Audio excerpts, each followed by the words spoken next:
Sometimes life takes everything from you in a single moment. For Garrett, that moment came when his wife walked out the door, leaving him with nothing but a few rusty tools, a torn jacket, and his loyal dog. The shelter before him was falling apart, broken windows, sagging roof, rotting walls. It looked ready to collapse at any moment, but it was all he had left. So Garrett made a choice. He picked up his hammer and began to rebuild. Day after day he worked. Slowly that broken shack started to change. It became something more than just shelter. It became home. But how does a man find the strength to rebuild when everything has been taken away? Before we continue, tell us where you're tuning in from, and if this story touches you, make sure you're subscribed, because tomorrow I've saved something extra special for you. The wind cut through the gaps in the walls like a knife. Garrett stood in what used to be called a living room, though there was precious little living happening here now. The floorboards creaked under his boots, some of them soft with rot, others missing entirely. Through the holes in the roof, he could see patches of grey Montana sky threatening rain. His dog, Bishop, sat near the doorway, watching him with those patient brown eyes that seemed to understand everything. The German Shepherd mix had been with him for 7 years, through the good times, and now through whatever this was. Bishop didn't judge. Bishop didn't leave. That was more than Garrett could say about most things in his life lately. Garrett ran his hand along the wall, feeling the rough, splintered wood beneath his calloused palm. The structure leaned slightly to the left, as if the whole building was tired and ready to give up. He understood that feeling. 3 weeks ago, his wife Vanessa had loaded up her sedan with everything that mattered to her, which apparently didn't include him, and driven away from their life together. 15 years. That's how long they'd been married. 15 years of building a life, raising 2 children, working his hands raw as a carpenter to provide for them. And it had ended on a Tuesday afternoon in September, with her telling him she couldn't do this anymore. Couldn't watch him struggle. Couldn't be married to a man who couldn't keep steady work. The leather tool belt hung from a nail he'd driven into one of the sturdier wall studs. It had been his father's.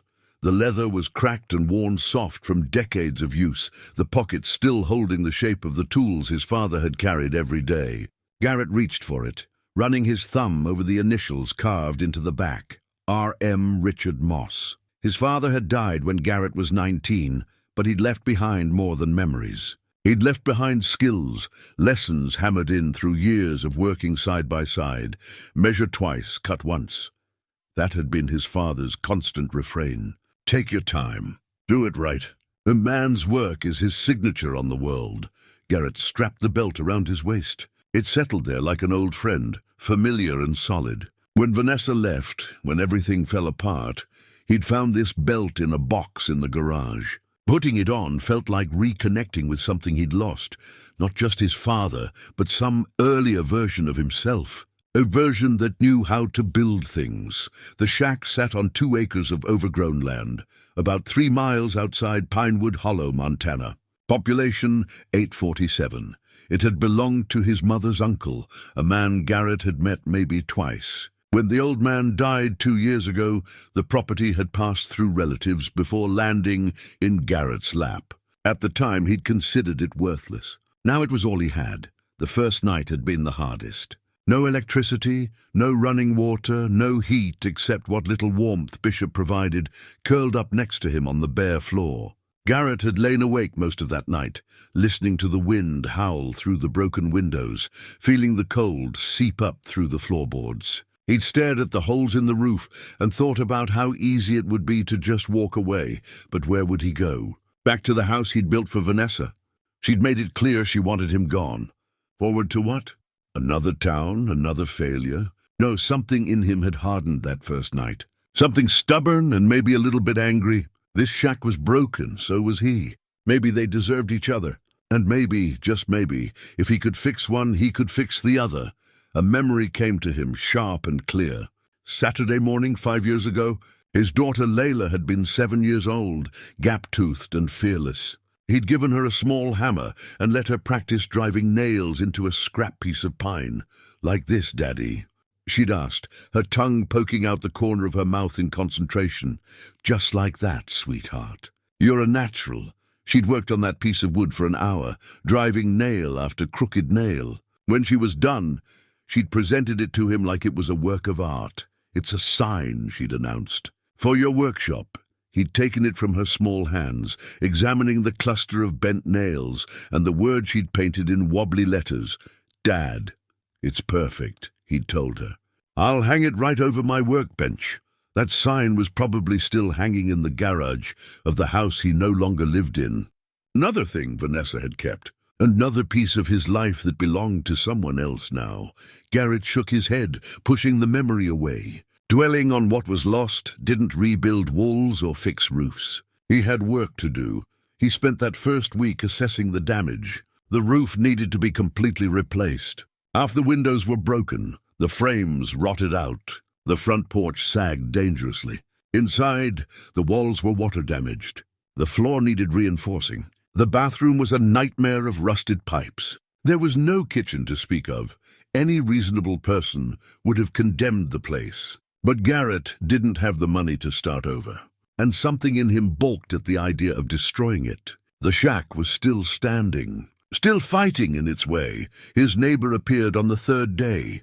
Garrett was outside, prying rotten boards off the porch, when he heard footsteps crunching across the gravel drive. He looked up to see an elderly woman making her way toward him, a thermos in one hand and a cane in the other. She was small, maybe 5 feet tall, with silver hair pulled back in a neat bun and eyes that were sharp despite her age. You must be Richard's nephew, she called out. Great nephew, Garrett corrected, straightening up. Garrett Moss, Beatrice Caldwell. I live just over that rise. She pointed with her cane toward the east. Saw your truck a few days ago. Figured I'd come introduce myself. She offered him the thermos. Chicken soup. Made it this morning. You look like you could use a hot meal. Garrett took it, surprised. Thank you. That's kind of you. Kindness has nothing to do with it, Beatrice said, her eyes scanning the shack. Can't have you starving to death out here. Bad for property values. There was humor in her voice that made Garrett smile for the first time in weeks. I'll do my best not to die on you. Good man. She studied him. You planning to fix this place up? Planning to try. Big job for one person. It's what I've got. Beatrice was quiet for a moment. My late husband built our house with his own hands. Took him 2 years. Everyone said he was crazy, but he was stubborn. Said a man ought to know every board in his house, every nail. Said that's how you make it a home. Garrett felt something tighten in his chest. He sounds like a wise man. He was a fool mostly, Beatrice said, but her voice was soft. But he was my fool. Been gone 20 years this December. House is still standing, though. She turned to leave, then paused. You need anything, you come knock on my door. I don't have much, but I've got tools his friends left when he died. Might be use to you. I appreciate that. Don't appreciate it. Just come get them if you need them. She started walking away, then called back. And bring that thermos back when you're done. It belonged to my husband. It's one of the things I kept. Garrett watched her disappear over the rise. Then he unscrewed the thermos cap and poured himself a cup of soup.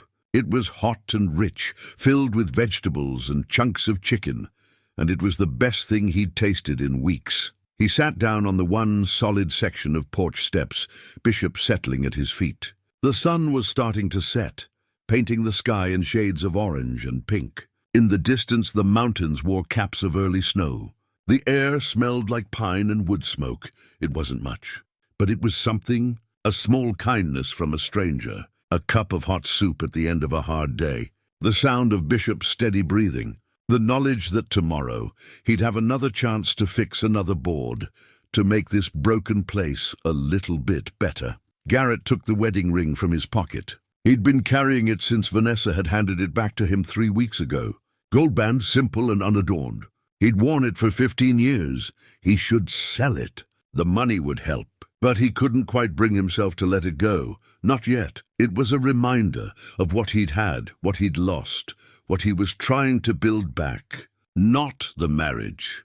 That was done. But himself. His sense of purpose. Garrett closed his fist around the ring and put it back in his pocket. Then he stood up, brushed off his jeans, and walked back inside the shack. There was still an hour of daylight left. Enough time to pull down more damaged drywall. Enough time to keep working. Bishop followed him in, tail wagging gently. The dog settled near the door, head on his paws. "Just you and me, boy," Garrett said quietly. "We'll figure it out." Bishop's tail thumped once against the floor. It wasn't much of a response, but it was enough. 3 weeks had passed since that first night on the bare floor. Garrett had settled into a rhythm of sorts. Wake with the sun, work until his body gave out, collapse into his sleeping bag. Repeat. The shack was beginning to show signs of improvement. He'd patched the worst holes in the roof with salvaged plywood and tar paper. The front porch no longer threatened to collapse under his weight. Inside, he'd cleared out years of debris and torn down the water-damaged drywall, exposing the studs beneath. It wasn't much, but it was progress. Small victories that kept him moving forward. He was replacing a rotten window frame when he heard the mail truck rumble down the gravel drive. Garrett wiped the sawdust from his hands and walked out to meet it. The postal worker, a young man with a red beard, handed him a stack of mail through the window. "Looks like you're making headway out here," the man said, nodding toward the house. "Getting there," Garrett replied. "Good for you." "Place has been empty a long time." The truck pulled away, leaving Garrett standing in the driveway with the mail in his hands. Most of it was junk, advertisements, credit card offers addressed to his uncle. But there, beneath the pile, was a large manila envelope, official-looking, his name typed neatly on the front. The return address was from a law office in town. Garrett's stomach dropped. He knew what this was before he opened it. He walked back to the porch and sat down on the steps. Bishop came over and pressed against his leg, sensing something was wrong. Garrett ran his thumb under the envelope's seal and pulled out the papers inside. Divorce decree. Final and official. The words blurred together as he tried to read them. Dissolution of marriage. Division of assets. Custody arrangements. His hands started to shake. He'd known this was coming. Had signed the preliminary papers months ago. But seeing it here, final and legal, made it real in a way nothing else had. 15 years reduced to a stack of legal documents. He flipped through the pages, his chest growing tighter with each one. The house, their house, the one he'd built, went to Vanessa. The savings account split down the middle. The children would live with her. He'd get them every other weekend and rotating holidays, provided he could maintain a suitable living environment. Garrett looked up at the shack behind him. Suitable living environment. He almost laughed.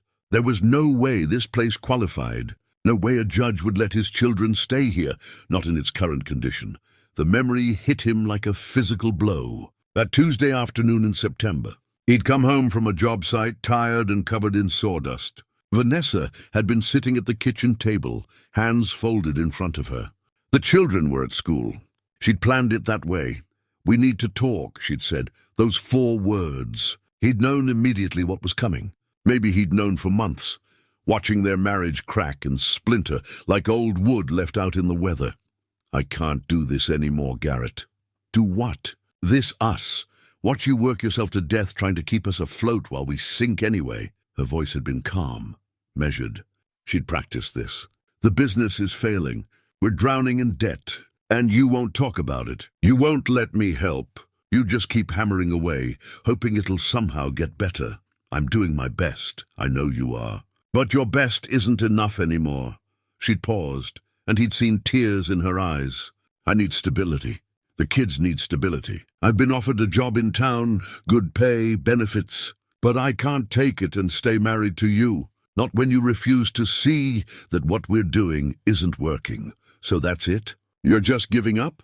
"I'm not giving up. I'm choosing to survive." She'd slid a folder across the table. "I've already talked to a lawyer. I think we should do this as cleanly as possible, for the kids' sake." He'd stared at that folder for a long time. Then he'd stood up and walked out. Hadn't said another word. Just got in his truck and drove, not knowing where he was going. Just knowing he couldn't stay in that house another minute. When he'd come back 3 hours later, her car was gone. So were most of her clothes. She'd left a note on the counter. "I'll come back for the rest tomorrow." Please don't make this harder than it has to be. Harder than it has to be. As if there was an easy way to dismantle 15 years of marriage. Garrett set the divorce papers down on the porch and pressed the heels of his hands against his eyes. His son Trevor had been so angry. 16 years old, and convinced his father was the villain in all of this. You're just going to let her leave? Trevor had shouted when Garrett had tried to explain. You're not even going to fight for us. It's not that simple. It is that simple. You always choose work over us. Always. And now Mom's leaving and you don't even care. Garrett had tried to reach for him, but Trevor had jerked away. I don't want to see you. Just stay away. Layla had been quieter about it. 12 years old, and trying to understand why her family was breaking apart. She'd cried into Garrett's shoulder the day he'd moved his things out. Why can't you just come with us? She'd whispered. It's complicated, sweetheart. That's what grown-ups always say when they don't want to explain. She was right, of course. He hadn't known how to explain that her mother didn't want him anymore, that he'd failed at the one thing he'd promised to do, keep their family together. Garrett picked up the papers again, forcing himself to read through them completely. There it was in black and white. The end of everything he'd built. Not just the marriage, but his relationship with his children. How was he supposed to be their father from 3 miles outside town in a shack that barely qualified as shelter? He thought about giving up. Really thought about it. He could sign whatever papers needed signing. Let Vanessa have full custody. Disappear from their lives so they could move on without the weight of his failure dragging them down. Bishop whined and pushed his nose against Garrett's hand. Garrett scratched behind the dog's ears, taking comfort in the familiar gesture. Bishop had been there through all of it. The fights, the tears, the empty house after Vanessa left. Hadn't wavered, hadn't judged. Just stayed. What do I do, boy? Garrett asked quietly. Bishop tilted his head, those brown eyes steady and patient. Garrett stood up, the divorce papers still in his hand. He walked to the edge of the porch and looked out across the property. The sun was setting behind the mountains, painting everything in shades of gold and amber. The shack looked a little less broken than it had 3 weeks ago. Not much, but a little. He'd done that. Put in the work, made the improvements. One board at a time. Maybe that's all he could do now. Keep working. Keep fixing. Not for Vanessa.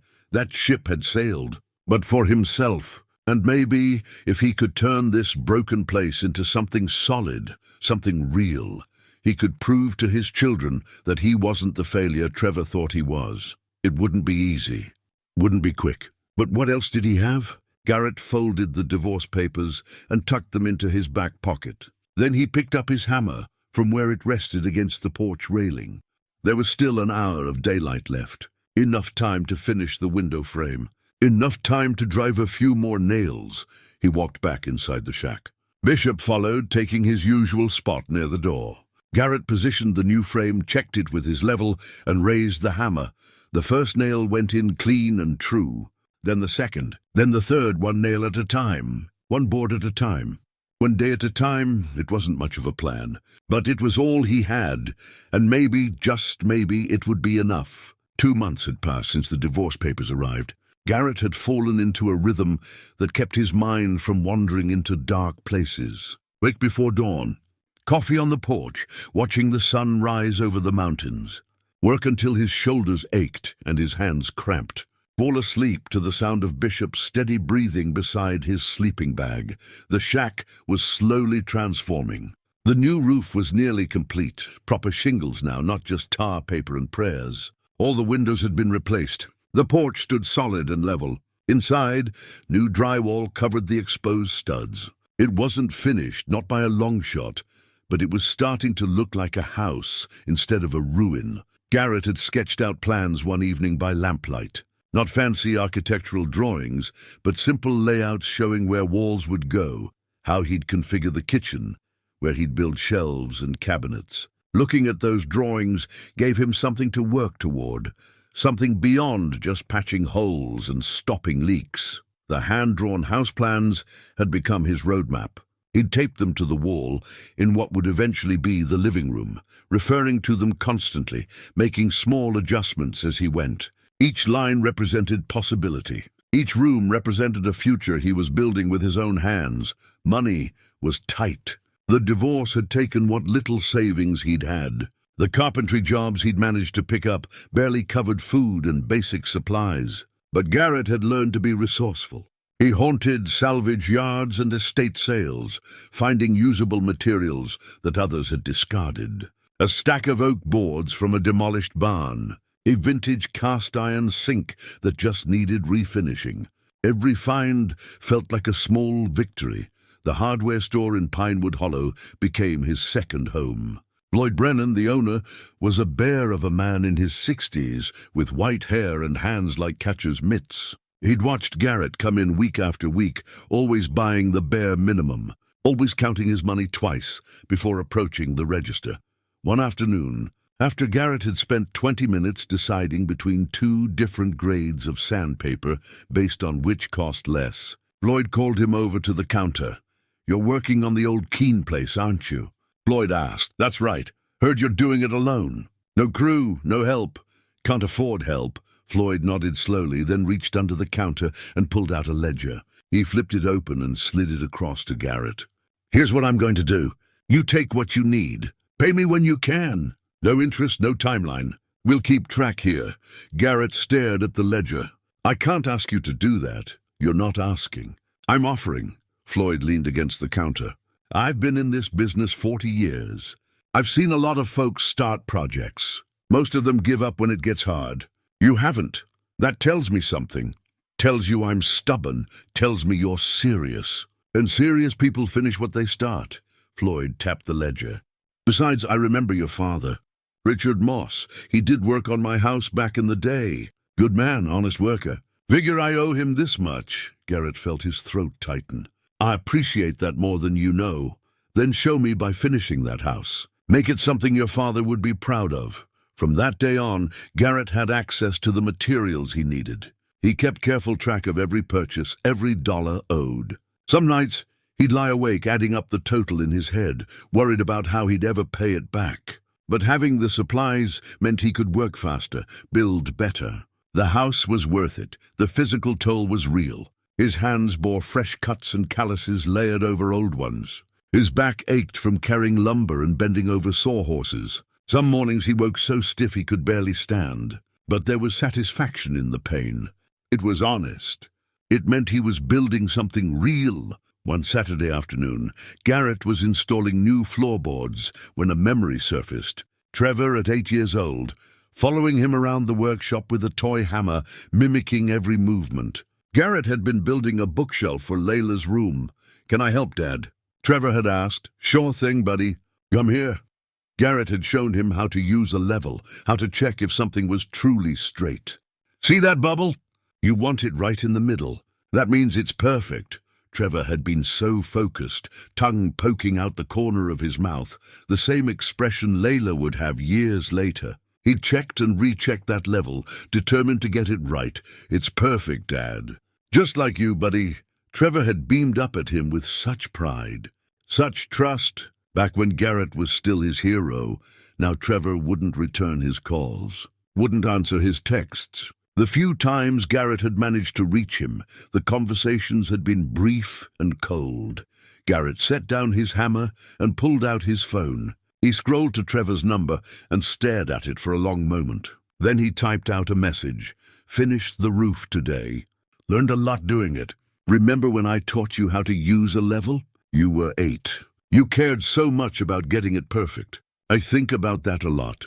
I think about you a lot. Hope school is going well. Love you." He hit send before he could second-guess himself. Then he waited, phone in hand, hoping for a response that he knew probably wouldn't come. 5 minutes passed. 10, 20, nothing. Garrett put the phone away and went back to work. What else could he do? Layla was different. She'd sent him a few texts over the past weeks. Brief messages, carefully worded so as not to upset her mother. "Miss you, Dad. How's the house coming? Bishop okay?"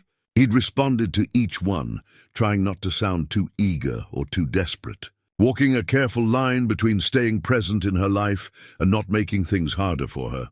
Last week, she'd sent a photo, a selfie with her best friend at the mall. both girls making silly faces at the camera. Normal 12-year-old stuff, but she'd sent it to him. That meant something. Meant she was thinking about him. Meant he wasn't completely shut out. He'd saved the photo to his phone and looked at it more often than he'd admit. Beatrice had become a regular presence. She'd stop by most afternoons, sometimes bringing food, sometimes just checking on his progress. She never stayed long. Her knees couldn't handle standing for extended periods, but her visits broke up the loneliness in a way that helped. One evening she brought a box of her late husband's woodworking tools. Chisels, planes, a hand drill, all carefully maintained despite decades of disuse. "These have been sitting in my garage for 20 years, she said. "Better they get used than turn to rust." Garrett examined each tool with reverence. "These are beautiful." "Are you sure?" "What am I going to do with them? Carve very tiny furniture for very tiny people?" She waved her hand dismissively. "They're yours. Put them to work." That night, Garrett cleaned and oiled each tool, bringing them back to their full glory. Using them felt like connecting with something larger than himself, a lineage of craftsmen, stretching back generations. His father had taught him, Beatrice's husband had taught others. And maybe someday, if he could repair things with his son, he'd pass these skills forward too. He thought about that as he worked. About legacy. About what a man leaves behind. The shack was becoming more than just shelter. It was becoming proof that he could take something broken and make it whole. That he could follow through on a commitment, even when everything else in his life had fallen apart. Winter was approaching fast. He could feel it in the air, see it in the way the light changed earlier each evening. He needed to finish weatherproofing before the first serious snow. The work became more urgent, the days longer. One afternoon, heavy grey clouds rolled in from the west. Rain was coming.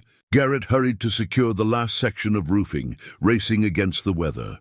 Bishop watched from the porch, ears alert. The first drops hit just as Garrett hammered in the final nail. Then the sky opened up. Rain came down in sheets, drumming against the new roof. Garrett climbed down the ladder and stood in the driveway, letting himself get soaked, watching the water run off the shingles in clean streams. No leaks. Not one.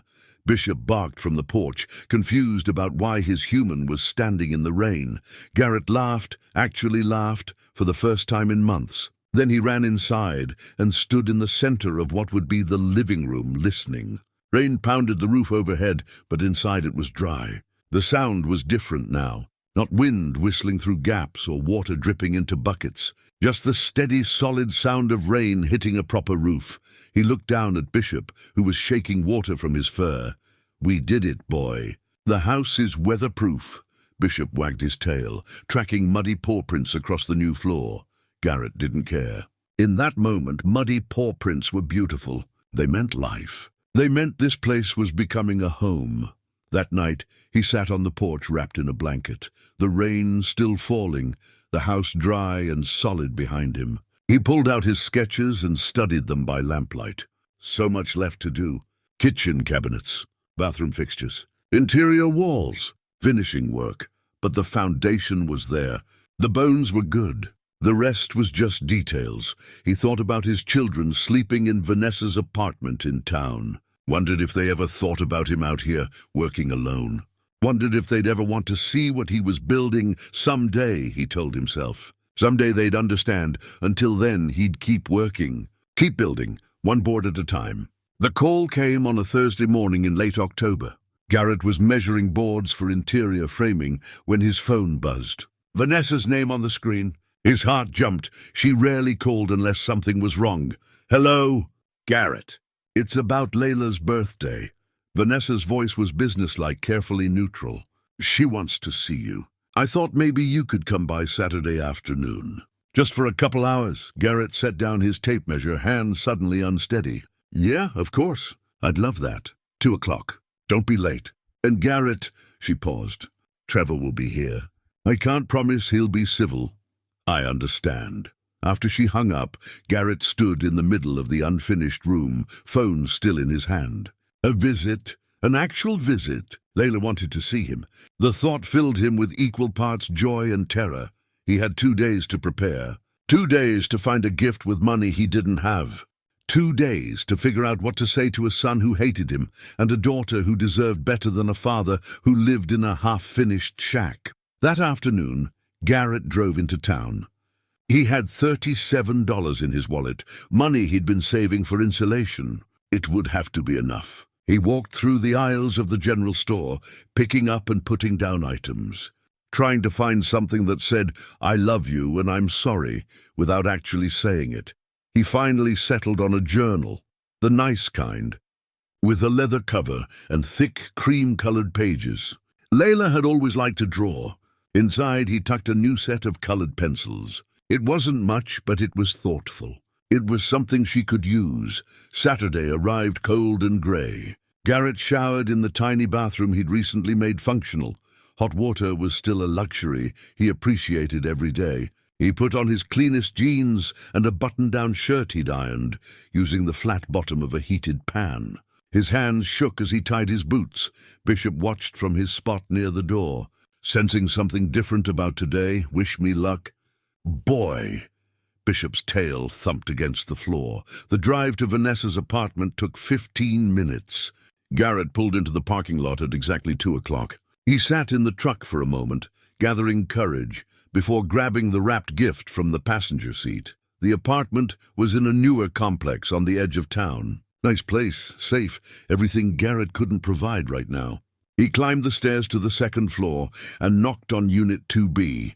Vanessa opened the door. She looked good, rested, healthier than she'd been in years. The stress lines around her eyes had softened. Seeing her like this, seeing how much better she looked without him, hurt in ways he hadn't expected. "Come in," she said, stepping aside.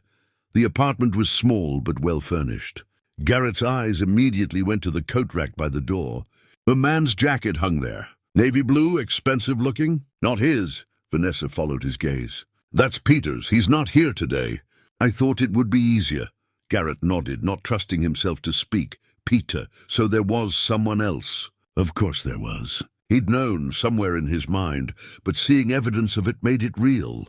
Daddy. Layla came running from the hallway and crashed into him. Garrett caught her, wrapped his arms around her, breathing in the familiar scent of her shampoo. She'd grown since he'd last seen her. Taller, older. How had he missed so much in just a few months? "Hey, sweetheart.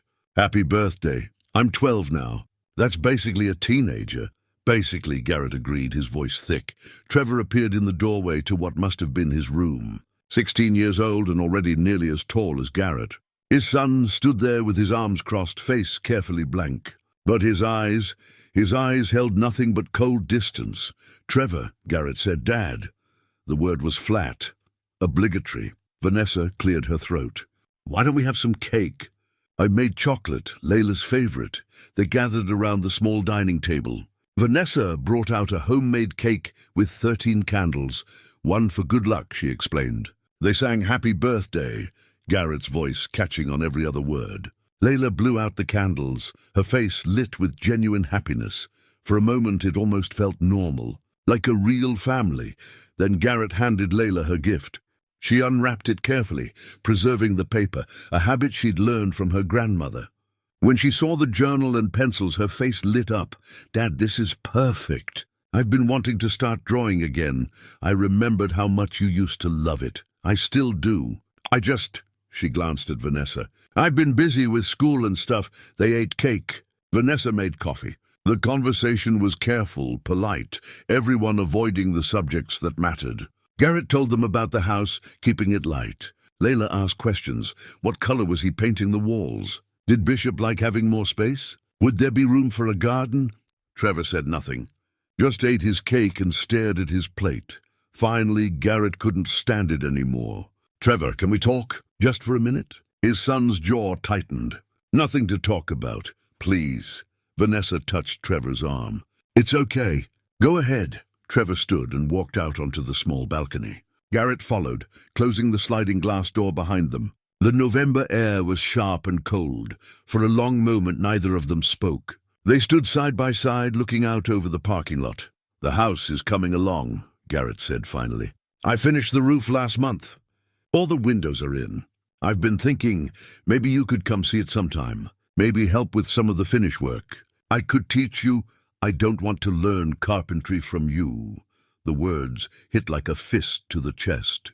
"Trevor, you chose that shack over us." Trevor's voice shook with anger he'd been holding back. "Mom needed you. We needed you. But you couldn't handle that things weren't perfect, so you just left. That's not what happened."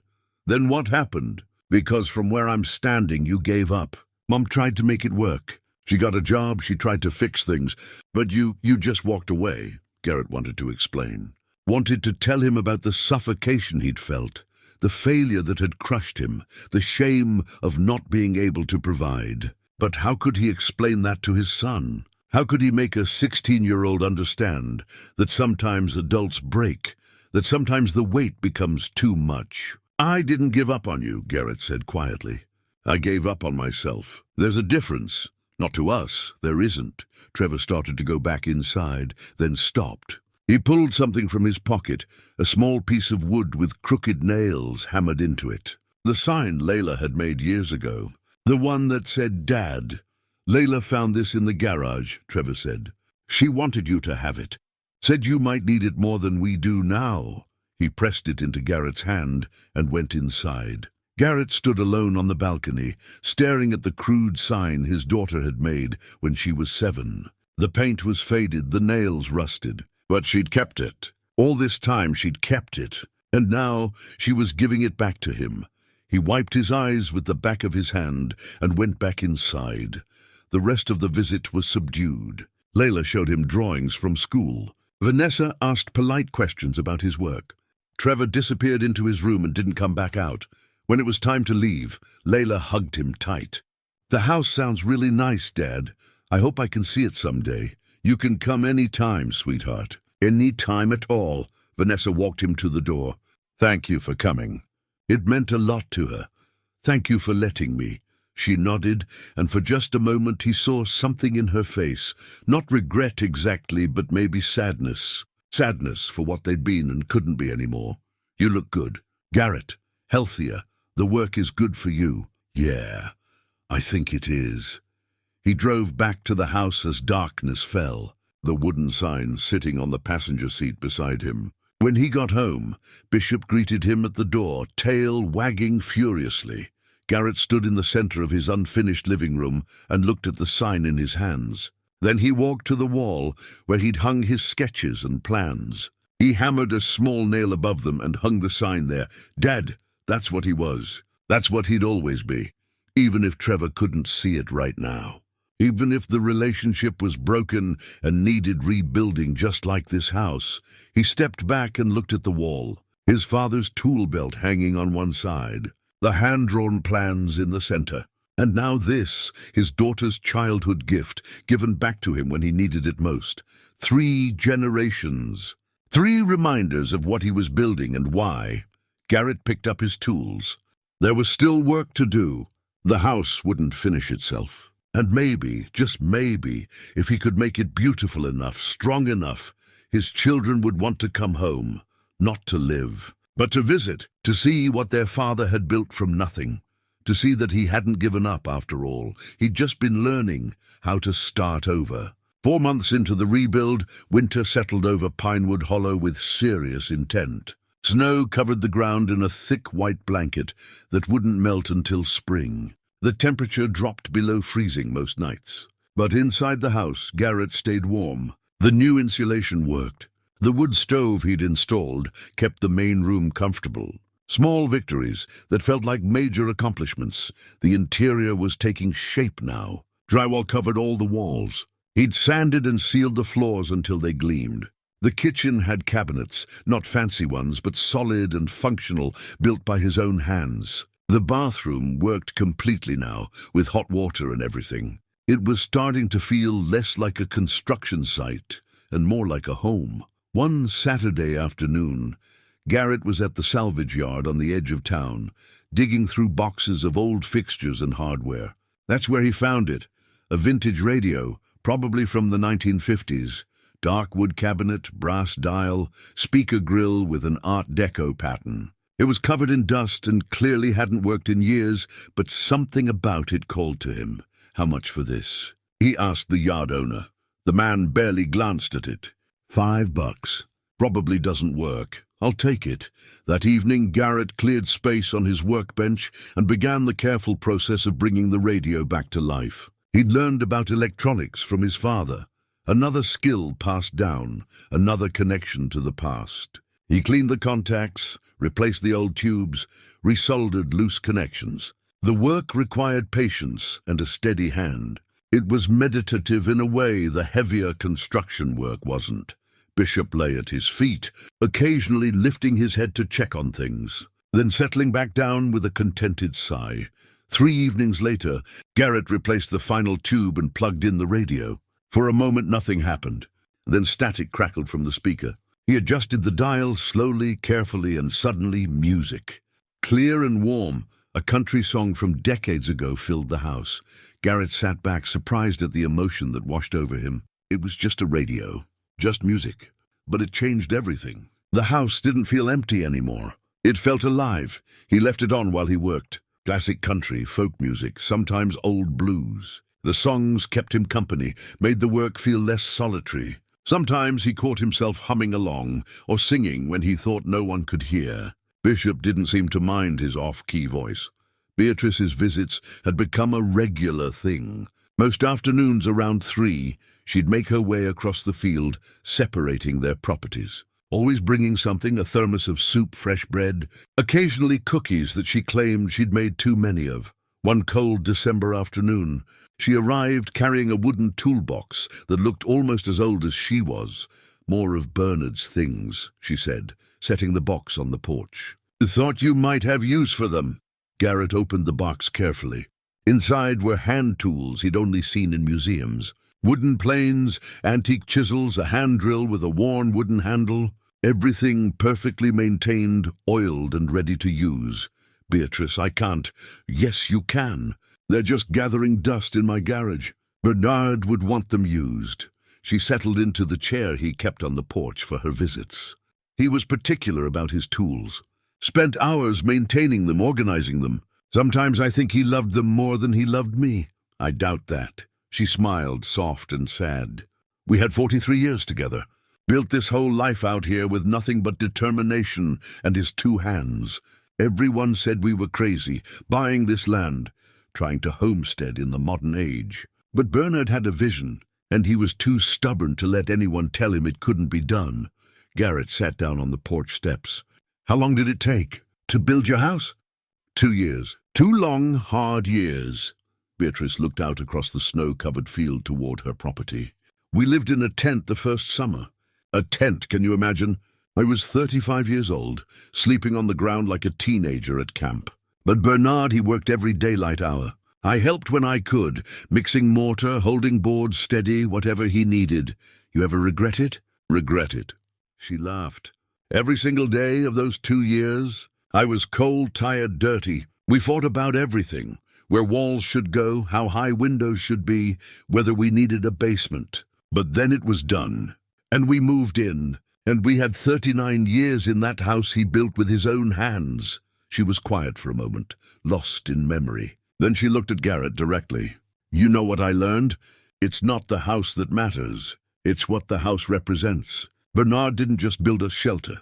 He built us proof that we could do hard things, that we could take nothing and make something. Every time I look at that house, I see his determination, his love, his stubborn refusal to quit. Garrett felt those words settle in his chest. That's what I'm trying to do here. Prove I can finish something. That I'm not... He stopped, unsure how to continue. Not a failure. Beatrice finished gently. You're not. You never were. You just got lost for a while. We all do sometimes. After she left, Garrett took the tools inside and cleaned each one carefully, preparing them for use. As he worked, the radio played softly in the background. An old Hank Williams song came on, I'm So Lonesome I Could Cry. His mother used to love that song. The memory came sharp and clear. His father in their garage workshop, the radio playing, his mother calling them in for dinner. His father would always finish whatever cut he was making, never leaving work half done. Then he'd wipe his hands, turn off the tools, and they'd go inside together. A man finishes what he starts, his father had said once. Doesn't matter how tired you are or how much you want to quit. You made a commitment to the work. You honor that commitment. Garrett looked around the house.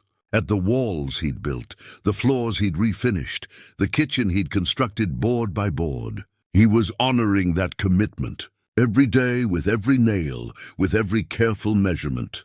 His phone buzzed. A text from Layla. It's snowing here. Is it snowing there? Stay warm, Dad. Love you, Garrett typed back immediately. Snowing here too. House is warm. Bishop says hi. Love you more. He stared at the screen, hoping for another message. After a few minutes, one came. Mum says maybe I can visit in spring. If that's okay? Garrett's hands shook as he typed. That would be perfect.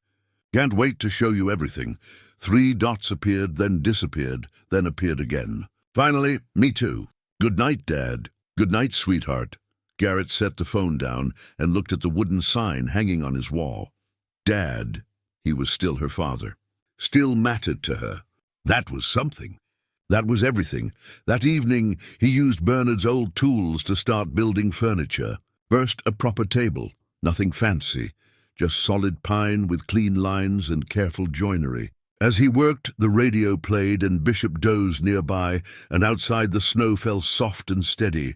The house was warm. The work was good, and for the first time in months, Garrett felt something like peace. He thought about Bernard and Beatrice, spending 2 years building their life together. Thought about his father teaching him that a man's work is his signature on the world. Thought about his children, somewhere across town, living their lives while he lived his. The separation hurt. The distance hurt. But maybe Beatrice was right. Maybe this house wasn't just about shelter. Maybe it was about proving to himself, and eventually to his children, that he could take something broken and make it beautiful. That he could commit to something and see it through, no matter how hard it got. The table began to take shape under his hands. Each cut precise, each joint tight. He worked late into the night, the radio his only companion besides Bishop. When he finally stopped, his back aching and his hands cramped, he stepped back to look at his progress. It was good work, honest work, the kind of work his father would have been proud of. Garrett ran his hand across the smooth wood surface. Tomorrow he'd continue. Tomorrow he'd build chairs to go with the table. And the day after that, he'd start on shelves for the living room, one piece at a time, one day at a time. Outside, the wind picked up, rattling the windows. But inside, the house stood solid and warm. The radio played on, filling the space with music and memory. Bishop stretched and resettled, content. Garrett turned off the work lights and stood in the semi-darkness, listening to the old songs drift through the house. He thought about spring, about Layla's visit, about showing her everything he'd built. She'd see that her father wasn't broken anymore, that he'd found his way back. The music swelled, a slow, sweet melody that made his chest ache with something that wasn't quite sadness and wasn't quite joy. Just feeling, just being alive and present in this moment, in this house doing this work. He walked to the window and looked out at the snow falling in the darkness. Somewhere out there his children were warm and safe. Somewhere out there, his old life continued without him. But here in this house, he was building with his own 2 hands. His new life was taking shape. And it was enough. November gave way to December, and with it came the approach of Thanksgiving. Garrett tried not to think about it too much. The holiday had always been a big deal for their family. Vanessa would cook for days. The house would fill with the smell of turkey and pie, and they'd all sit around the table he'd built and give thanks for what they had. This year would be different. This year he'd be alone, or so he thought. The call came 2 weeks before the holiday. Vanessa's voice was careful, measured. Layla wants to spend Thanksgiving afternoon with you. Just her. Trevor has plans with friends. I thought, if you're comfortable with it, I could drop her off around 2 and pick her up around 6. Garrett's heart hammered against his ribs. Yes, absolutely, that would be yes. The house is safe? Warm enough? It's solid, warm. I've been working on it constantly. It's ready, a pause. Then, okay, I'll tell her. After she hung up, Garrett stood in the middle of his living room and looked around with fresh eyes. What would Layla see when she walked through that door? Would she see the progress he'd made, or would she just see a poor substitute for the home they'd lost? He had 2 weeks to make the house perfect. Garrett threw himself into finishing touches with an intensity that bordered on obsession. He painted the living room walls a warm cream color, installed trim around the windows and doors, built a mantel for the fireplace from reclaimed oak. Every surface was cleaned, every corner swept. The table he'd built was sanded until it was glass smooth, then finished with 3 coats of oil that brought out the wood's natural grain. He planted nothing in the frozen ground that would wait for spring, but he cleared the area where a garden would eventually go, marking it with stones he'd collected from the property, a promise of future growth. The deck off the back of the house had been one of his bigger projects. It overlooked the mountains, caught the afternoon sun, and gave Bishop a place to lie in the warmth. Garrett had built it in sections over the past month, using lumber Floyd had helped him source at cost. It wasn't large, but it was solid and level, with the railing made from lodgepole pine he'd harvested from the property. Standing on that deck, looking out at the mountains wearing their winter white, Garrett felt something close to pride. He'd built this, all of it, with his own hands, his own determination. The family photograph came next. He'd been keeping it in a box, unable to decide what to do with it. The picture had been taken 3 years ago at some county fair. All 4 of them smiling, cotton candy and sunshine, back when things were still good. Or at least back when he'd thought they were good.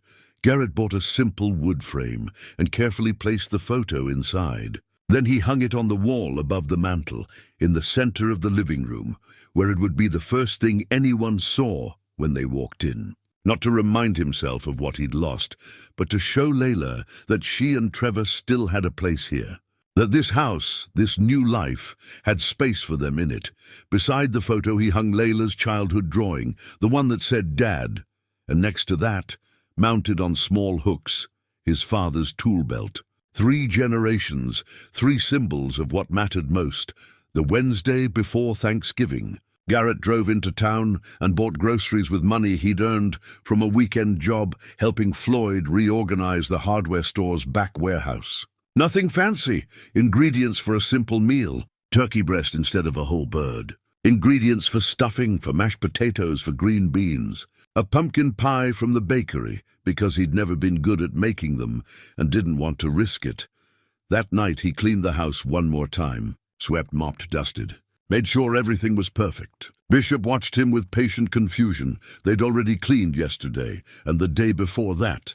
Big day tomorrow, boy, Garrett explained. Layla's coming to see us. Bishop's tail wagged. He remembered Layla. Loved her the way dogs love family members, unconditionally, without complication. Thanksgiving morning arrived cold and bright. Garrett woke before dawn and started cooking. He'd never been the chef in the family. That had been Vanessa's domain, but he knew the basics. And he'd called Beatrice for advice, which she'd given with the kind of patient instruction that made him feel less incompetent. The house filled with the smell of roasting turkey and herbs. The radio played softly, a station playing old standards. Garrett set the table with mismatched plates he'd found at a thrift store, but he'd made cloth napkins from fabric Beatrice had given him. Simple but dignified. At 1:30 he changed into clean clothes and combed his hair. Checked the house one more time. Everything was ready. Everything was perfect. At exactly 2 o'clock he heard tires on the gravel drive.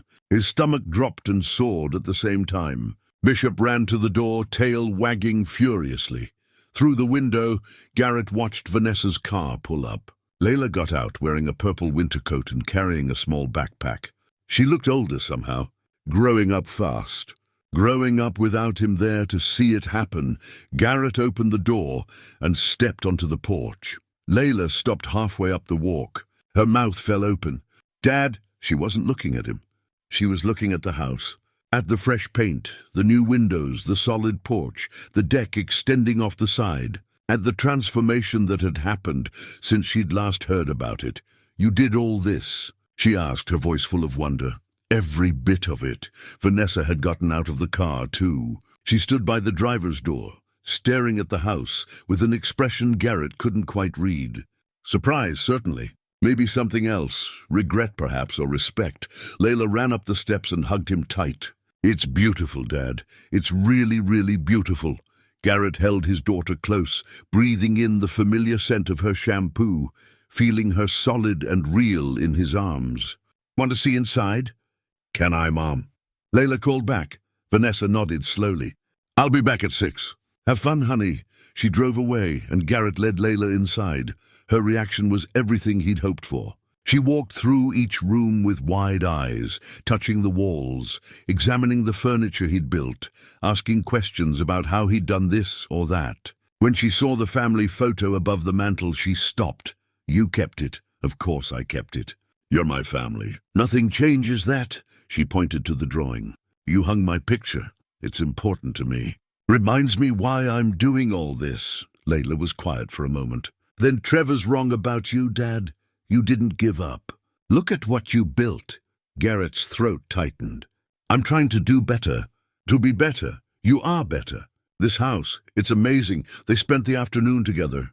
Garrett gave her a full tour, showing her the bathroom with its vintage fixtures, the kitchen with his handmade cabinets, even the deck where Bishop immediately claimed his favorite sunny spot. "This is my room?" Layla asked, when he showed her the smaller bedroom he'd finished just for her. He'd painted it pale blue, her favorite color, and built shelves along one wall, "If you want it to be, whenever you visit." She ran her hand along the shelves. "I could put my books here. And my drawings." Exactly. They cooked together, Layla helping him mash the potatoes and set the table. The radio played while they worked, and they talked, really talked, in a way they hadn't in months. She told him about school, about her friends, about a boy she thought was cute but who didn't know she existed. Normal 12-year-old things that made Garrett's heart ache with gratitude for being included in them.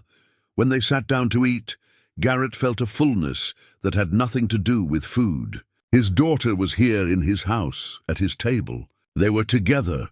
"Should we say what we're thankful for?" Layla asked. "We always used to." "I'd like that," she thought for a moment. "I'm thankful you didn't give up, Dad. I'm thankful you built this beautiful house. And I'm thankful I got to see it." Garrett had to take a breath before he could speak. "I'm thankful you're here, sweetheart. I'm thankful for another chance. And I'm thankful that no matter how broken things get, they can be put back together if you're willing to do the work." They ate slowly, savoring the meal and each other's company. After dinner, they sat on the couch, another piece he'd built, and Layla curled up against his side while Bishop sprawled at their feet. "Can I take pictures?" she asked. "To show Trevor?" "Of course." She pulled out her phone and walked through the house again, photographing everything. The living room with its fireplace and family photos. The kitchen, her room with the blue walls. The view from the deck. "He needs to see this," she said quietly. "He needs to know what you've been doing out here." When 6 o'clock came too quickly, Garrett walked her out to meet Vanessa's car. Before she got in, Layla hugged him one more time. "I love you, Dad. I love you too, sweetheart. More than you know. Can I come back?" "Like really come back? Maybe stay a weekend?" "Anytime. This is your home too. Always will be." After they drove away, Garrett stood in his driveway as darkness fell. The house glowed warm behind him, lights in the windows, smoke from the chimney. It looked like a home. It looked like something worth coming back to. Inside, Bishop greeted him with a wagging tail. The leftover food sat on the counter. The dishes needed washing. Everything was normal and perfect and right. Garrett cleaned up slowly, letting the satisfaction of the day settle over him. Then he sat in his chair and looked at the family photograph on the wall. Trevor was wrong about him. And maybe, just maybe, Layla would help him see that. Winter deepened over Pinewood Hollow. January brought temperatures that dropped below zero most nights, and snow that piled up in drifts against the house. But inside, Garrett stayed warm and kept working. The house was nearly complete now. Just finishing touches remained. Trim work, final paint, small details that would make the difference between good and great. He'd fallen into a comfortable rhythm. Work during the day, video calls with Layla twice a week, occasional texts from her with updates about school or photos of things she wanted to show him. She'd sent him pictures of drawings she'd been working on, landscapes, portraits, abstract designs that showed real talent. Trevor remained silent. Garrett had stopped trying to reach out directly, hoping that Layla's photos and stories might slowly change his son's mind. Patience, he told himself. Healing takes time. It was a Tuesday afternoon in mid-January when everything changed. Garrett was installing crown molding in the living room when he heard the mail truck. He climbed down from the ladder and walked outside, Bishop at his heels. The postal worker handed him the usual stack, mostly junk mail and a hardware store catalog. But underneath was a large envelope. Certified mail. From a law office in Denver, Colorado. Garrett's hands went cold despite his gloves. Denver. Why would a law office in Denver be sending him certified mail? He signed for it and walked back inside, setting the other mail aside. He stood at the kitchen counter, the envelope in his hands, suddenly afraid to open it. Finally, he tore it open and pulled out the papers inside. The first page made his vision blur. Legal letterhead. Parental notification of relocation.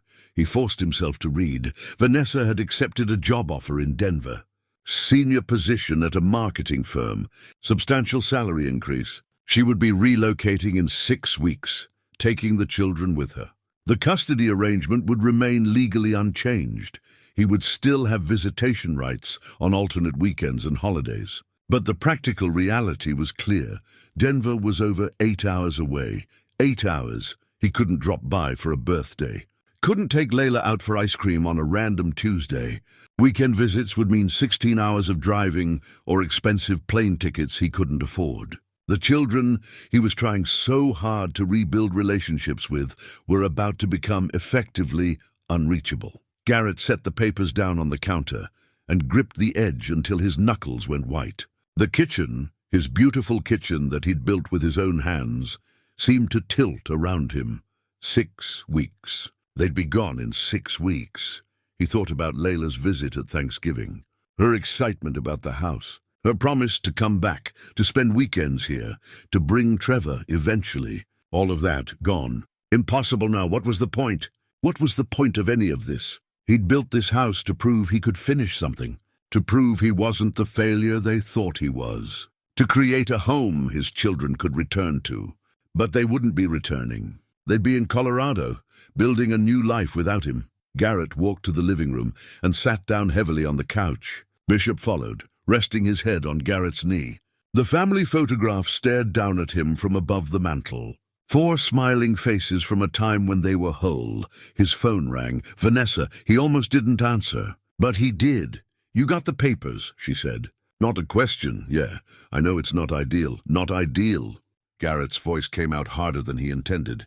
"Vanessa, they'll be 8 hours away. How am I supposed to be their father from 8 hours away?"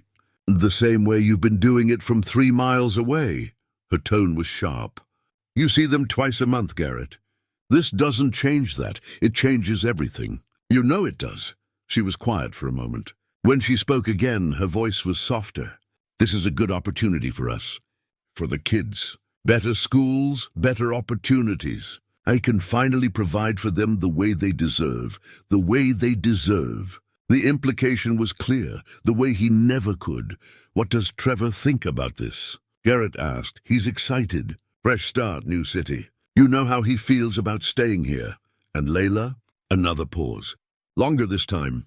She's struggling with it, but she'll adjust. Kids are resilient." After she hung up, Garrett sat in the silence of his beautiful house and felt the weight of it all crushing down. He'd worked so hard, bled for this place, poured everything he had into making it something his children would want to come back to.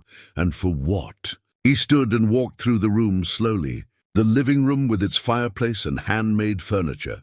The kitchen with cabinets he'd built board by board. Layla's room with its blue walls and empty shelves waiting for her books. Every nail, every board, every careful measurement, all of it suddenly felt meaningless. That night Garrett didn't work on the house. He just sat on the porch wrapped in a blanket, Bishop beside him, staring out at the darkness. The temperature dropped well below freezing, but he barely felt it. Days passed in a fog. He stopped working on the trim, stopped returning Floyd's calls checking on him, stopped answering Beatrice when she knocked on the door. He just existed, moving through the house like a ghost, questioning every decision that had led him here. On the fourth day, Beatrice let herself in. She found him sitting at the kitchen table, the unopened letter in front of him. "Garrett Moss, you look like death warmed over." He didn't respond. She sat down across from him, uninvited. "What's happened?" He pushed the letter toward her. She read it slowly, her expression unchanging. When she finished, she set it down and looked at him directly. "So they're moving. And you've decided to give up. What's the point, Beatrice? I built this whole house thinking," his voice cracked, "thinking they'd come back. That I could show them I'm not a failure. But they're leaving anyway. You didn't build this house for them to live in. You built it to show them who you are. Who am I? A man alone in the woods, working on a house nobody will visit?" Beatrice was quiet for a long moment. Then she spoke, her voice gentle but firm. "When Bernard died, I thought about selling our house, moving into town, being closer to people. That house was too big for one person, too full of memories. But you know what I realized? That house wasn't about Bernard being there. It was about what Bernard had been, what he'd accomplished, what he'd proved to himself and to me." She reached across the table and gripped Garrett's hand. "You didn't build this house for your children to see. You built it so you could see it, so you could prove to yourself that you can take something broken and make it whole, that you can commit to something and follow through no matter how hard it gets. But they're leaving, so what? They'll be in Denver instead of in town. The distance changes, but the relationship doesn't have to, unless you let it." She squeezed his hand harder. "You think they'll respect you more if you give up now? If you let this house sit unfinished because they're moving away? Or will they respect you more if you finish what you started, regardless of what they do?" Garrett looked at her, this woman who'd become more than a neighbor, who'd brought him soup and tools and wisdom when he needed all three. "I don't know if I can do this," he admitted quietly. "Yes, you can. You've been doing it all along." She stood up, still holding his hand. "Now get up, pick up your hammer, and finish what you started. Not for them, for you." After she left, Garrett sat alone at the table for a long time. He thought about giving up, really thought about it. Walking away from the house, from Pinewood Hollow, from all of it. Starting over somewhere else, somewhere without reminders of everything he'd lost. But then he looked around at what he'd built. The solid walls, the level floors, the kitchen that had gone from nothing to this. He'd done all of that. Not Vanessa, not his children, not anyone else. Him. Bishop came over and rested his head on Garrett's lap, those patient brown eyes looking up at him. "You're right," Garrett said quietly. "We finish what we start." He stood up and walked to the wall where Layla's drawing hung. Dad. That's what he was. Distance didn't change that. Colorado didn't change that. Nothing changed that unless he let it. Maybe Beatrice was right. Maybe he hadn't built this house for his children to live in. Maybe he'd built it to prove he could still build something when everything else had fallen apart. To prove that broken things, including himself, could be made whole again with enough work and determination. The house wouldn't change Trevor's mind, wouldn't bring his family back together, wouldn't fix what was broken between him and Vanessa, but it would prove something more important, that Garrett Moss could finish what he started, that when life knocked him down, he could get back up. That he was more than his failures. Garrett picked up his hammer from where it had been sitting untouched for 4 days. He had 6 weeks until they left.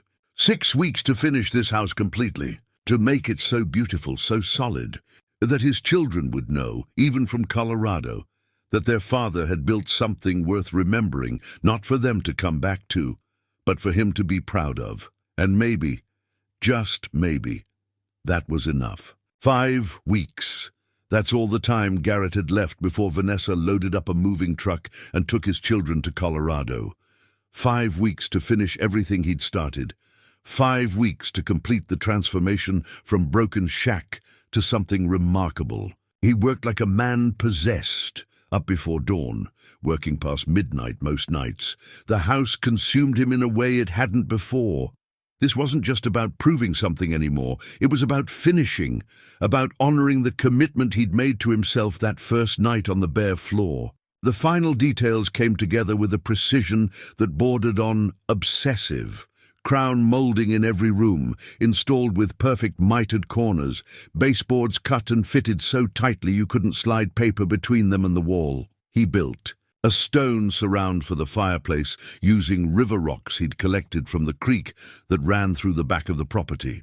Each stone placed deliberately, the mortar smoothed until it was flawless. The kitchen cabinets received a final coat of finish that brought out the grain in the wood. He installed hardware he'd found at an estate sale, vintage brass pulls that caught the light just right.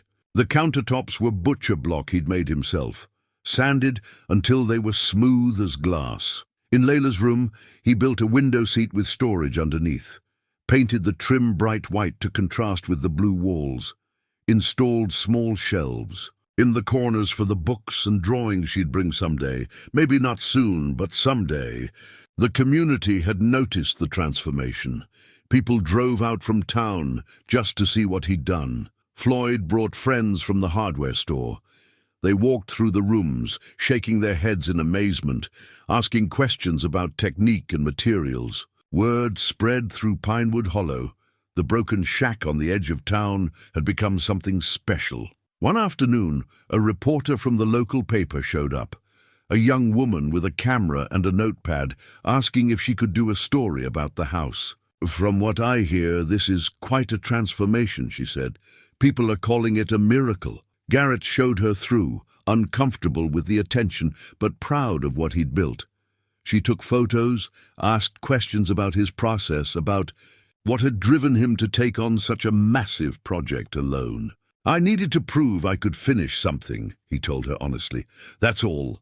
The story ran a week later. From ruin to remarkable, local man transforms abandoned shack into beautiful home. There was a full-page spread with photos showing the before and after. Garrett bought 3 copies, one for himself, one to send to Layla, one for Beatrice. With 3 weeks remaining, Garrett began working on the exterior. He'd saved this for last, wanting the outside to match the inside. He built a small deck, off the back, extending the living space and creating a place to sit and watch the mountains. The railing was crafted from lodgepole pine, each post plumb and solid. He planted nothing yet, it was still too cold, but he prepared the ground where a garden would go come spring. Turned the soil, marked out beds, planned what he'd grow. Tomatoes, maybe. Green beans. Layla liked snap peas, he'd plant those for sure. The front porch received new railings to match the back deck. He added a small bench, more furniture built with his own hands, and hung a pair of old lanterns he'd restored. The effect was welcoming, warm, the kind of porch that invited you to sit and stay a while. Floyd stopped by one evening, as Garrett was painting the trim around the windows. The hardware store owner stood in the driveway, hands in his pockets, studying the house. "Your father would be proud," Floyd said quietly. "Hell, I'm proud, and I barely know you." "Still owe you money," Garrett reminded him. "You'll pay it when you can." "I'm not worried." Floyd walked closer, examining the stonework on the chimney. "You know, I've been in the building supply business my whole life, seen thousands of projects. Most folks cut corners, rush through, just want it done. But this," he gestured at the house, "this is craftsmanship. This is art." Garrett felt his throat tighten. "I just wanted to do it right. You did more than that. You created something beautiful from nothing. That's rare." After Floyd left, Garrett stood back and looked at the house with fresh eyes. The reporter was right. The transformation was remarkable. From a sagging, broken ruin to this solid, beautiful whole. Every board, every nail, every careful measurement had been worth it. 2 weeks before the move, Garrett carved a wooden sign. He'd been thinking about it for days, sketching designs, considering what words mattered most. In the end, he kept it simple. Home. Just that one word, carved into a piece of oak, letters carefully shaped and sanded smooth. He hung it above the front door with brass screws, making sure it was level, stepped back to look at it. That's what this place was now. Not a shack, not a project. Home. Beatrice came by that afternoon and saw the sign. She stood in the driveway, hand pressed to her chest, tears in her eyes. "Bernard would have loved this place," she said. "Would have loved you." "Thank you," Garrett said, "for everything. For the tools, the advice, the soup, for not letting me give up. You never would have given up. You just needed someone to remind you of that." 1 week remained. Garrett made a final list, checking off tasks as he completed them. "Touch up paint here, tighten that hinge there, oil the door hinges so they didn't squeak, replace the welcome mat." Every detail mattered. He cleaned obsessively, scrubbed floors, washed windows, dusted surfaces. The house gleamed, the radio played. Constantly, those old songs that had kept him company through the long months of work. 3 days before the move, Garrett called Vanessa. "I'd like to have the kids over one more time before you leave. Both of them, please." She was quiet for a moment. "Trevor won't want to come." "Ask him anyway. Tell him." Garrett paused, searching for the right words. "Tell him his father finished what he started, and he'd like them to see it." Another pause, then, "I'll ask, no promises. That's all I can ask for." He spent those 3 days preparing, not just the house, which was already perfect, but himself, thinking about what he'd say, how he'd say it. This might be his last chance to show them who he'd become, to prove that the man who'd walked away broken could rebuild himself just like he'd rebuilt this house. The morning they were supposed to arrive, Garrett woke early, fed Bishop, made coffee, stood on the front porch and watched the sun rise over the mountains, painting the snow-covered peaks in shades of pink and gold. The house stood solid behind him, beautiful, complete. A testament to determination and the power of starting over. Whatever happened today, he'd finished what he started, and that meant something. That meant everything. The car pulled into the driveway at exactly 2 o'clock. Garrett watched from the porch, his heart hammering against his ribs. Vanessa was driving. He could see 2 figures in the back seat. Both of them had come. The car stopped. Doors opened. Layla got out first, already smiling. Then Trevor emerged from the passenger side, moving slowly, reluctantly. His arms crossed over his chest, his expression guarded, but he was here. That was something. Vanessa stayed in the car. Through the windshield, Garrett could see her on her phone, deliberately giving them space. Or maybe just not wanting to be part of whatever was about to happen. "Dad!" Layla ran up the walkway and hugged him. She'd grown again, taller, her face losing some of its childhood roundness. "The house looks amazing from the outside." Garrett held her close, then looked past her to where Trevor stood at the bottom of the steps. His son was almost as tall as him now. When had that happened? 16 years old and already looking like a man. "Hey, Trevor, Dad." The word was flat, non-committal. But he'd said it. That was more than Garrett had gotten in months. "Thanks for coming. Both of you." Garrett gestured toward the door. "Want to see what I've been working on?" Layla was already moving toward the entrance. Trevor followed more slowly, hands shoved deep in his jacket pockets. Garrett opened the door and stepped aside, letting them enter first. The reaction was immediate. Layla gasped. Even Trevor stopped in his tracks, his carefully maintained expression cracking just slightly. The living room glowed in the afternoon light, streaming through the new windows. The fireplace with its riverstone surround dominated one wall. The handmade furniture, couch, chairs, coffee table, arranged perfectly. The family photograph hung above the mantel, flanked by Layla's childhood drawing and his father's tool belt. The floors gleamed. Every surface was clean, every corner finished. It looked like something from a magazine. It looked like a home. "Dad," Layla whispered. "You did all this?" "Every bit of it." She walked through the room slowly, touching the furniture, examining the stonework, staring at the photograph on the wall. I can't even..." She turned to look at him, tears in her eyes. "This is the most beautiful thing I've ever seen." Trevor hadn't moved from the doorway. He stood rigid, jaw clenched, staring at the room, like it had personally offended him. "Want to see the rest?" Garrett asked quietly. Layla nodded enthusiastically. Trevor said nothing but followed when Garrett led them toward the kitchen. The kitchen drew appreciative sounds from Layla, the handmade cabinets, the butcher block countertops, the vintage sink Garrett had restored. He showed them the table he'd built, running his hand along the smooth wood surface. "Remember when you helped me build that bookshelf for Layla's room?" Garrett asked Trevor. "You were 8. Insisted on checking every board with the level. Trevor's jaw tightened. I remember. You cared so much about getting it perfect. Just like your grandfather. Just like me. Garrett paused. I thought about that a lot while I was building this table. How you wanted everything to be right. Trevor turned away, looking out the window at the mountains. Garrett showed them the bathroom next, then the master bedroom with its simple, dignified furnishings. Finally, he opened the door to Layla's room. She stepped inside and stopped. The blue walls, the window seat with storage underneath, the shelves waiting for her books and drawings, the small desk in the corner positioned to catch the morning light. You built this for me? Her voice was barely a whisper. For when you visit. Whenever you want. You'll always have a place here.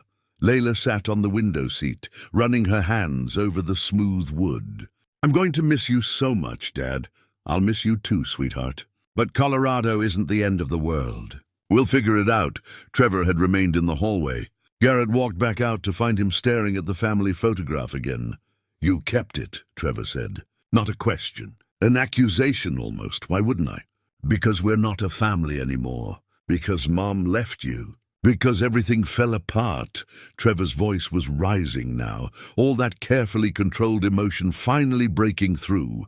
Because you gave up on us. I never gave up on you. You walked away. When things got hard, you just... Trevor gestured wildly at the house. You ran out here and built this instead of fighting for us? Is that what you think? Garrett took a step closer. That I chose this house over you. Didn't you? Garrett was quiet for a long moment. From Layla's room, he could hear his daughter crying softly. This moment, this conversation, had been building for months, maybe years. I didn't choose this house over you, Garrett said quietly. I chose this house because of you, because I needed to prove I could still build something, that I wasn't just the failure you saw me as, that I could take something broken and make it whole. We were broken. Our family was broken. Why didn't you try to fix that? Because your mother didn't want to be fixed. She wanted to leave. And maybe she was right to. Garrett's voice cracked. I wasn't the husband she needed. I was drowning, Trevor. Couldn't keep the business going. Couldn't provide the way I wanted to. I was failing at everything. And instead of talking about it, instead of letting anyone help, I just kept hammering away, hoping it would somehow get better. Trevor's eyes were wet now. You should have tried harder. You're right. I should have. I should have fought for your mother. Should have been honest about how much I was struggling. Should have been a better husband, a better father. Garrett took another step closer. But I can't change what happened. All I can do is show you that I'm trying to be better now. He gestured at the house around them. This place? It's not just a house, Trevor. It's proof that I can finish what I start. That when I'm knocked down, I get back up. That broken things, including me, can be rebuilt if you're willing to do the work. Trevor stared at him, jaw working, emotions warring across his face. I know you're angry, Garrett continued. You have every right to be. I made mistakes, big ones. But I'm still your father, and I'm not giving up on that, no matter how far away you move or how angry you are with me. For a long moment, Trevor just stood there. Then his face crumpled, and suddenly he wasn't a 16-year-old trying to be tough anymore. He was just a boy who missed his father. I wanted you to fight for us, Trevor whispered. I wanted you to make it better, I know. I'm sorry I couldn't. And then Trevor was moving, closing the distance between them, and Garrett caught him in his arms the way he used to when Trevor was small and had nightmares. His son was crying now, deep, wrenching sobs that shook his whole body. I missed you, Dad. I missed you so much. Garrett held him tight, his own tears falling freely. I missed you too, buddy. Every single day. Layla appeared in the doorway of her room, tears streaming down her face. She ran to them, and Garrett wrapped one arm around her while keeping the other around Trevor, his children, his family, still broken in some ways, but maybe, just maybe, starting to heal. They stood there in the center of the living room, beneath the family photograph, holding each other as late afternoon light streamed through the windows of the house Garrett had built with his own two hands. They stood there for a long time, the three of them wrapped together in the middle of the living room. Eventually, Trevor pulled back, wiping his eyes with the back of his hand. He looked embarrassed by the tears, but he didn't pull away completely. "Can we see the deck?" he asked quietly. "Layla said you built one." Garrett nodded, not trusting his voice yet. He led them through the kitchen to the back door. Bishop had been waiting patiently outside, and he bounded over when they stepped onto the deck, tail wagging furiously. Layla dropped to her knees and wrapped her arms around the dog's neck. "I missed you too, Bishop." The deck stretched across the back of the house, solid lodgepole pine railings framing a view of the mountains. Snow covered the peaks, brilliant white against the blue sky. A hawk circled overhead, riding the thermal currents. Trevor walked to the railing and gripped it, testing its strength. "You built this yourself?" "Every board. Took me 3 weeks. It's solid." Trevor looked back at his father. "Everything here is solid." They sat on the deck furniture Garrett had built, simple benches with backs positioned to catch the afternoon sun. Bishop settled at Layla's feet. For a while, nobody spoke. They just sat together, watching the mountains, breathing the cold, clean air. Finally, Trevor broke the silence. "Mom's boyfriend is nice." Garrett felt the words like a punch, but he kept his face neutral. "That's good. You like him?" "He's fine. Boring, but fine. Works in finance or something." Trevor picked at a splinter on the bench. "He's not you, though. Your mother deserves to be happy. So do you." Trevor looked at him directly. "Are you? Happy, I mean?" Garrett thought about the question. 6 months ago, he would have said no without hesitation. But now, sitting on the deck of the house he'd built, his children beside him. "I'm getting there," he said honestly. "Building this place, it gave me something to work toward, something to be proud of. That helps." Layla leaned against his shoulder. "I don't want to move to Colorado." "I know, sweetheart, but Mom says it's a good opportunity. Better schools, better everything." She sighed. "I just wish you could come too. That's not how it works anymore. But I'll visit. And you can come here during summers if you want. Both of you." Trevor was quiet for a moment. "Then I'd like that. To come back, I mean. Maybe you could teach me some stuff, carpentry, building things." Garrett felt his throat tighten again. "I'd love that, buddy. Any time." They sat together until the sun began to sink toward the mountains, painting the sky in shades of orange and pink. Finally, Garrett's phone buzzed. A text from Vanessa. "Time to head back." Inside, Garrett walked them to the front door. Layla hugged him tight, making him promise to call every week. Trevor hesitated, then offered his hand. Garrett took it and pulled his son into another hug. "I'm proud of you, Dad," Trevor said quietly.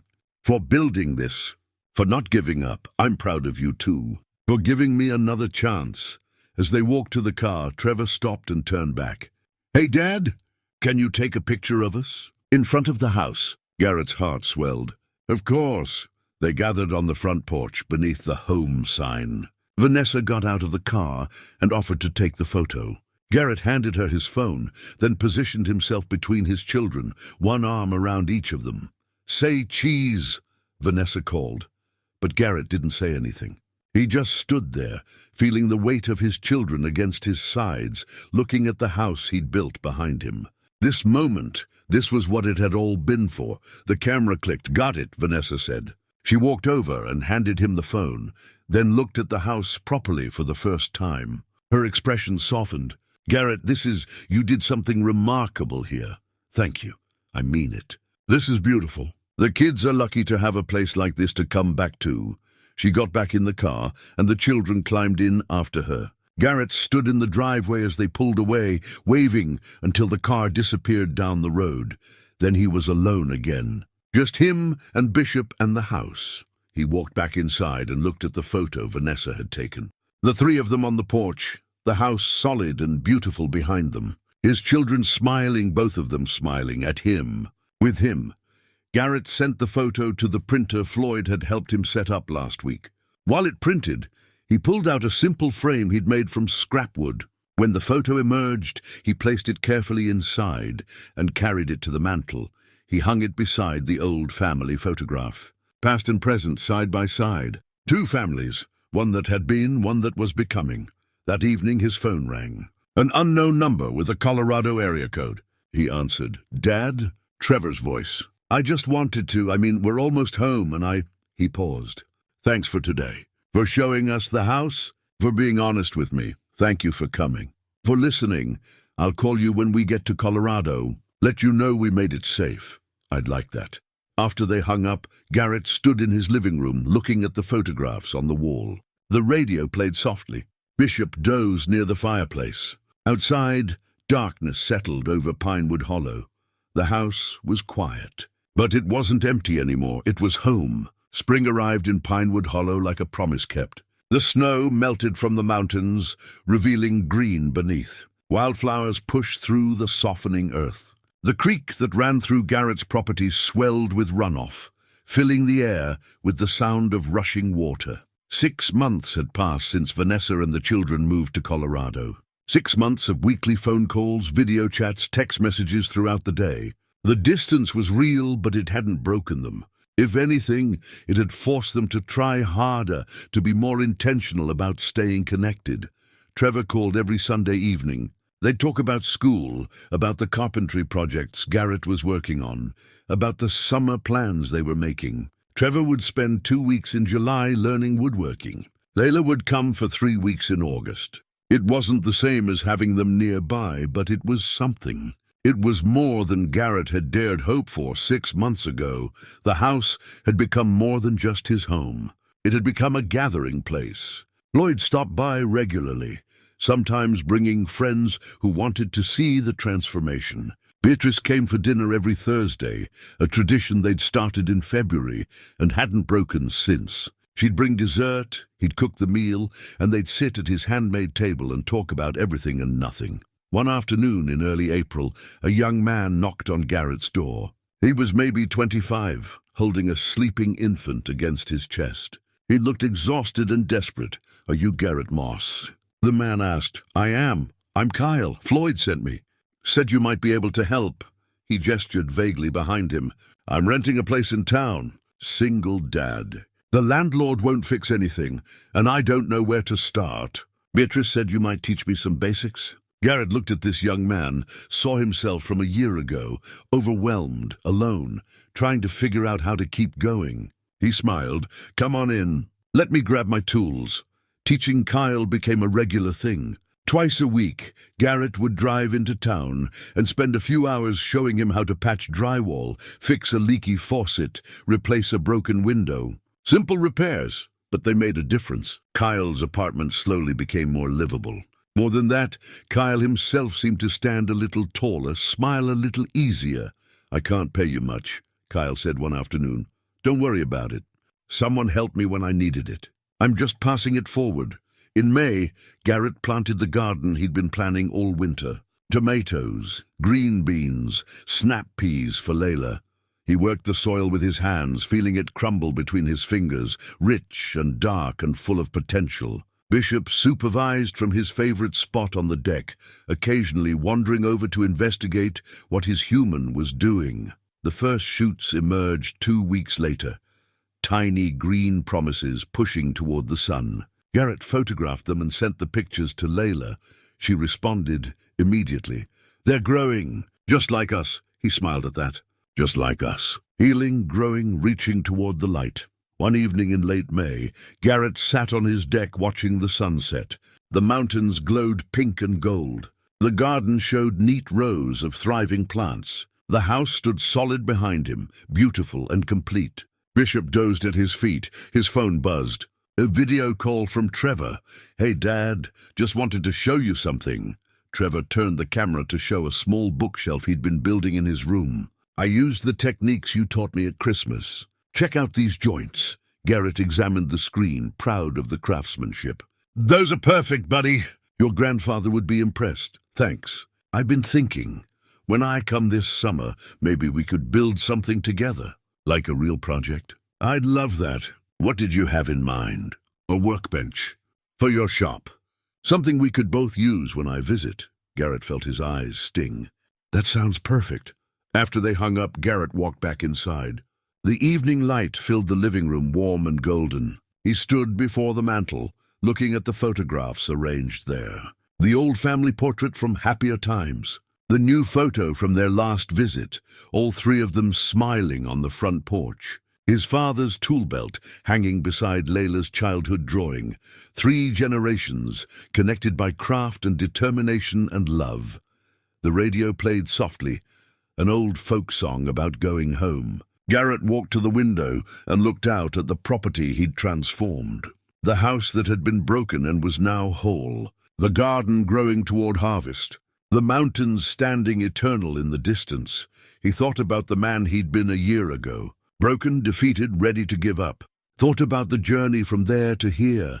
Every board measured and cut, every nail driven true, every moment of doubt overcome by stubborn determination. The house hadn't brought his family back together, hadn't fixed his marriage or erased his mistakes. But it had given him something more important, proof that he could rebuild. That broken things could be made beautiful again with patience and work and refusal to quit. Home isn't just a place you build, he thought. It's the life you fill it with, Bishop barked from the front door. Garrett turned to see Beatrice making her way up the path, a covered dish in her hands. Thursday dinner. He'd almost forgotten. He opened the door and welcomed her in. The house filled with the smell of her homemade cobbler and the sound of her laughter. The radio played on. Outside, the last light of day painted everything gold. Garrett looked around his living room, at the furniture he'd built, the walls he'd repaired, the floors he'd refinished, at the photographs of his children, the tools of his trade, the garden visible through the window. This house, once broken and abandoned, now rang with life, with friendship, with possibility, with hope. He'd started with nothing but rusty tools and determination. He'd built shelter first, then a house. And finally, slowly, carefully, one day at a time, he'd built a home. The smoke rose from the chimney into the clear evening sky. The home sign swayed gently in the spring breeze. And inside, Garrett Moss sat at his handmade table with a friend, breaking bread, telling stories, living the life he'd rebuilt from ruins. He'd found his way back. Not to what was, but to what could be, and that was enough. That was everything.